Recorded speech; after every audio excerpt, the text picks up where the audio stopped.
I see no problem with Azimio. Raila Odinga unfortunately passed on, and therefore he never passed on with the institutions that he led.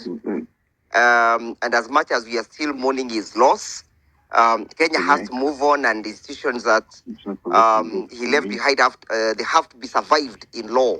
It was imperative for that transition to take place, and is actually a transition that is contemplated in law. His Excellency Kalonzo Musyoka was and is the senior most Azimio partner after Her Excellency Karua left and after Eugene Wamalwa left Azimio. The only partner who is alive and who is not associating with government is Wiper Patriotic Front. And that justifies the elevation or the conferment of the leadership of His Excellency Kalonzo Musyoka. Ordinarily, when somebody, when death occurs,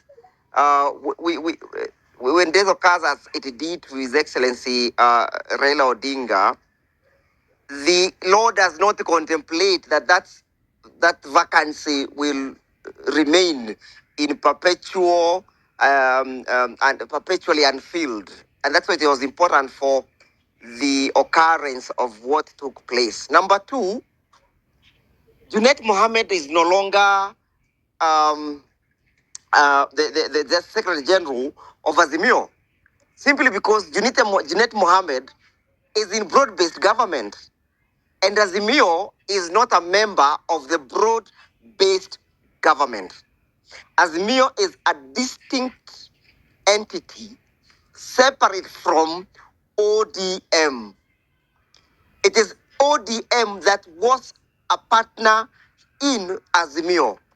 But since ODM has, by its conduct and its affirmation, left Azimio by the fact that they are associating with the government through the broad-based establishment, it was imperative, if ODM wanted to associate with government, to seek leave from its partners, that is Azimio, for them to associate. But by their conduct, they are deemed to have left Azimio.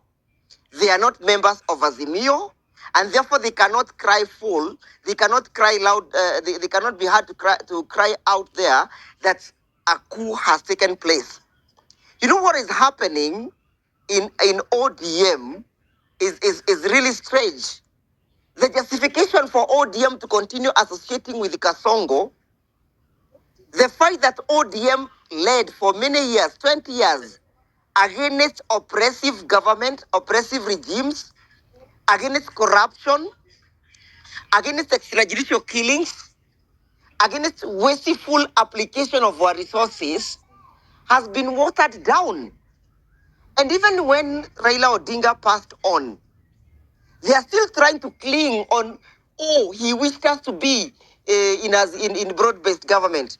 Raila Odinga never said or never gave a will that there ought not to be progressive development in ODM.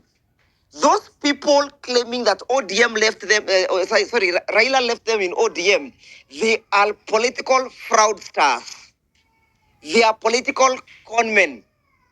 They want to justify their existence and their association with the government of the day using Raila's demise so that they can create the psychological and the cultural phobia that you cannot go against the wish of the deceased or a dead person.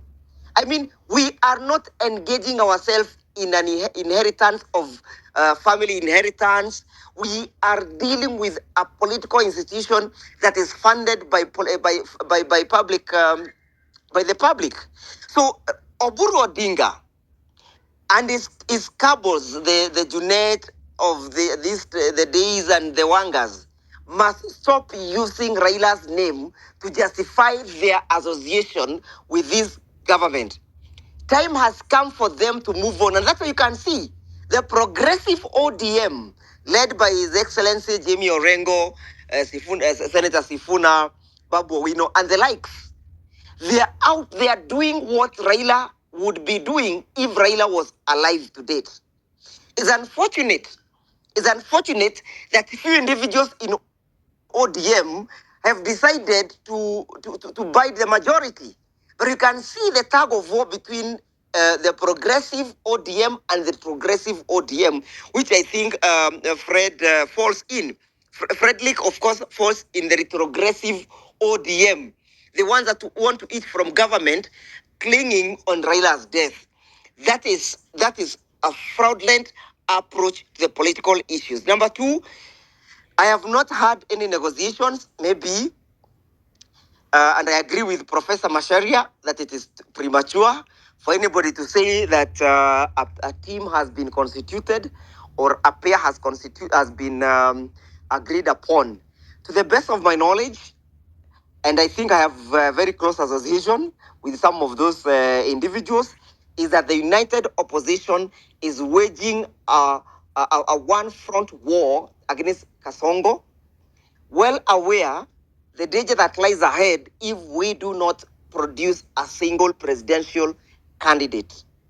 My analysis would be that people have to wait until such a time when it shall be ripe for us to unveil our presidential and running mate candidates.